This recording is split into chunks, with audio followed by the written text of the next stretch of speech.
You gotta admit, K-pop is totally taking over and scoring some seriously awesome wins. But along with that fame and glory, some of the classic K-pop stuff we used to take for granted is kind of disappearing into thin air, and it seems like there is no way to hold on to them. So, here's the lowdown on the three big changes. The disappearance of girl crush style, Korean fans becoming MVPs, and group members juggling their roles like hot potatoes. You don't have to be a K-pop veteran to see that Gen 2 girl groups had two main vibes, cute and sexy. The catch is, both of these vibes mostly grabbed the guys' attention, and it wasn't as easy to make fangirls go wild for them. To tackle that problem, the whole girl crush thing comes into play as a cool solution. It's all about badass, independent, and confident female idols who rock a mix of feminine charm and allure. When a girl group embraces the girl crush image, they can still please fanboys while also getting mad love from the ladies. Do you all agree with me on this one? Back in the late second generation and early third generation, girl crush was a big deal in K-pop. And the queens of this style were none other than the legendary 2NE1 and Brown Eyed Girls. These two groups brought a whole new level of girl crush to K-pop history. While everyone else was either going for the innocent or sexy vibes, 2NE1 and Brown Eyed Girls with their girl crush style were like a breath of fresh air, bagging loads of success along the way. It seemed like every company then caught wind of the mega appeal of this style too. They went full throttle, getting their newbie girl groups to jump on the girl crush bandwagon. The outcome? Well, that's where we got Blackpink, aespa, Everglow, G-Idol, and ITZY. Until we hit the fourth gen golden era, it's like girl groups dropped the girl crush vibe. Instead, they're diving headfirst into Y2K and Teen Crush, which are full of youthful, energetic vibes that take us back to the days of SES and MILK. Seems like Gen 4 girl groups are shifting their focus towards concepts that can easily pull in the older fans. And without a doubt, NewJeans and IVE are like the ultimate queens of Y2K and Teen Crush style. They've got that youthful stylings, minimal makeup, and music that's all about that 90s influence. But hey, that doesn't mean girl crush is totally out of the game. Have you ever noticed how K-pop styles kind of go in circles? First gen had that Y2K vibe, then Gen 2 went all innocent, Gen 3 was girl crush central, and now in Gen 4, it's like we're back to the Y2K party. Ta-da! So if you're a girl crush fan, don't worry. It's bound to make a comeback sooner or later. So are you a fan of girl crush or Y2K?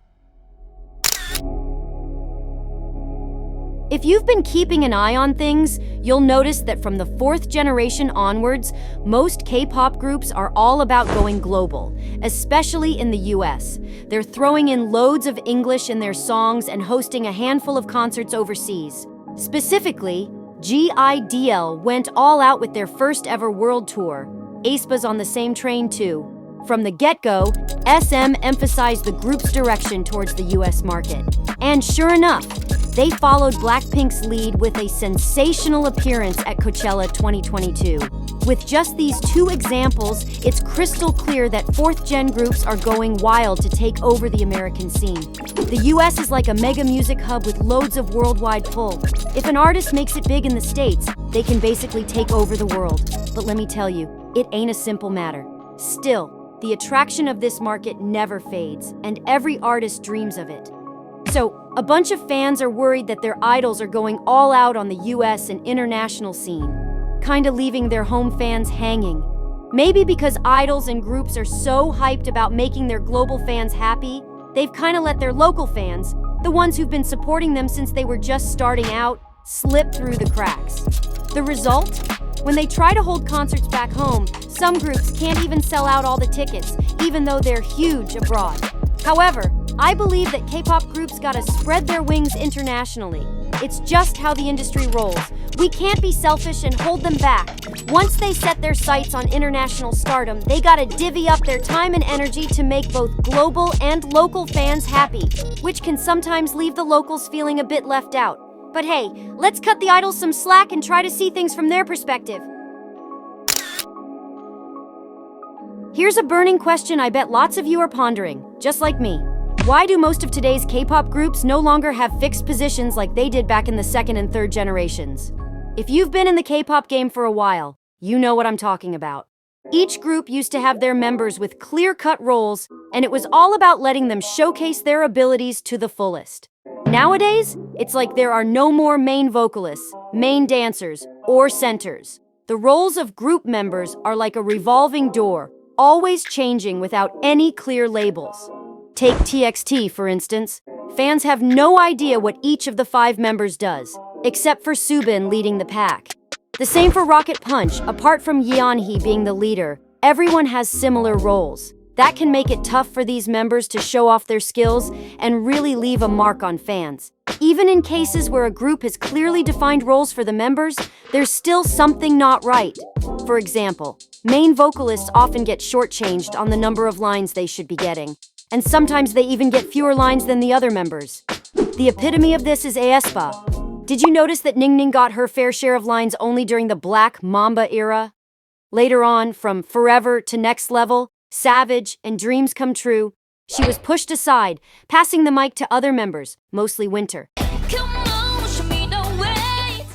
In Next Level, Winter was given the high notes, and she's just the lead vocalist. So, with no set positions in groups, fans are all confused and dissatisfied. They believe that change isn't always good, especially when it leads to unfair treatment of idols. Yet some think that not giving out specific roles within a group is actually the way to go. It's like saying all the members are all-rounders capable of any role. Plus, it gives idols the freedom to show off their talents in different ways, without being pigeonholed into just one role. So, what's your take on this? Do you support the idea of not having specific roles within a group or not? K-pop has gone through quite a makeover, right? But hey, let's not be all gloom and doom about it, because change is a sign that we're evolving, and sometimes we need to learn to embrace the new. So, if you're up for more awesome videos like this, give us a thumbs up and hit that subscribe button on K-pop Cake. Trust us, there's a lot more fantastic stuff coming your way.